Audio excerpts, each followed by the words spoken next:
fi'n ymwneud sian yn gwybod bod fi'n typ o person sy'n hoff iawn o adlibo, ond fi'n mynd i stico at y sgript heddi.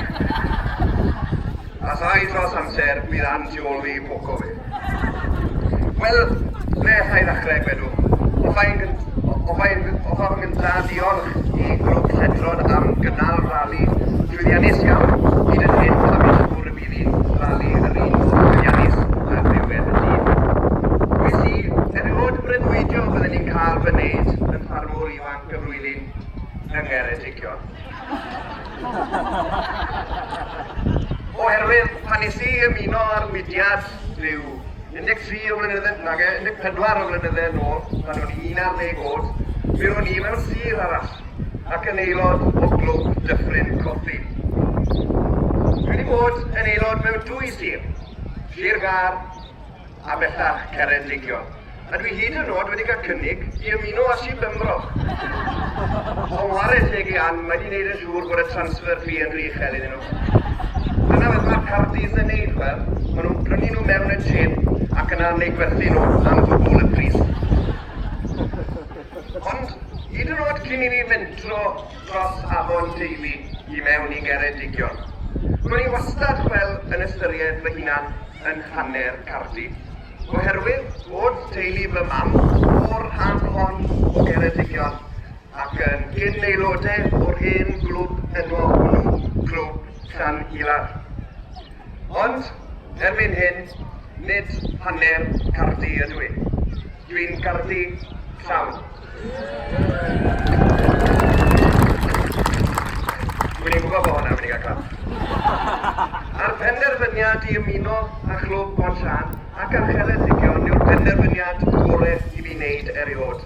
Y peth gorau am y mudiad yn y sir hon yw ei bod i'n gallu wneud i aelodau newydd i deimlo'n gartrefol. A dros y 4 blynedd diwethaf, dwi wedi profi'r teimlad hwnnw. Mae'n dod o wilod fy nghalon pan dwi'n dweud, dwi adre. Wrth gwrs, does dim os a glwb neu a sir farwyn yn aelod ohonyn nhw. Yr un sy'n bwysig ac sy'n ein cysylltu ni gyd yma heddi yw ein bod ni'n ffermwyr ifanc.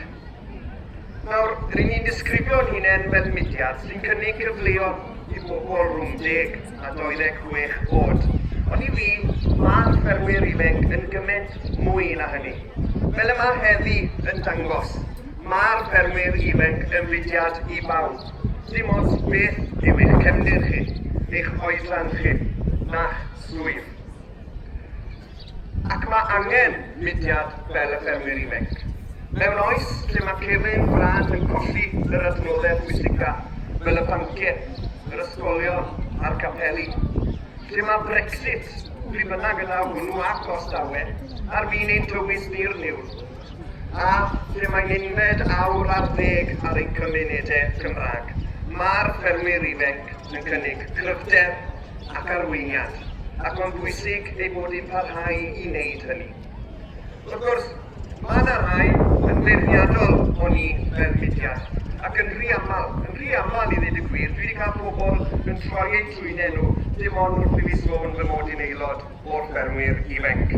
Yr un yw ei gwyn o hyd, sef ein bod ni'n fudiad cul, ein ffasiwn ac amherthnasol. Wel, fe ddwedai hyn, ble mae'r beirniad hynny heddi, gwedwch, a gweld y llwyddiant sydd gyda ni yma yn bydd ein aelodau.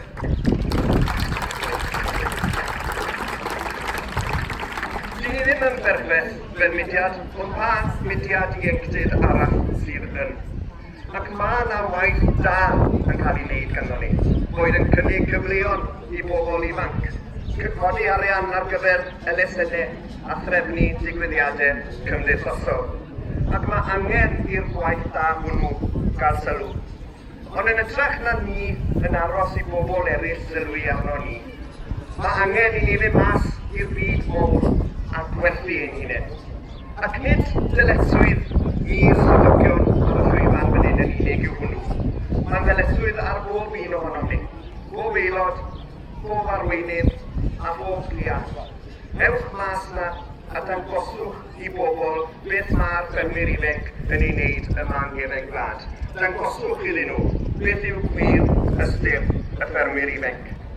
Mae gennym ni fudiad arbennig iawn yma yn Gefen Gwlad, a dwi'n browd iawn, yn eithriadol o browd o fod yn aelod ohono fe ar lefel clwb ym Mhonllan, ac ar lefel sir yng Ngheredigion, ac ar lefel cenedlaethol yng Nghymru. Dwi adawa i chi gyda geiriau rhyw ar a ddywedodd am y ffermwyr ifanc un tro. Mudiad ein dechreuad yw, y mudiad i mi ydyw. Diolch yn fawr.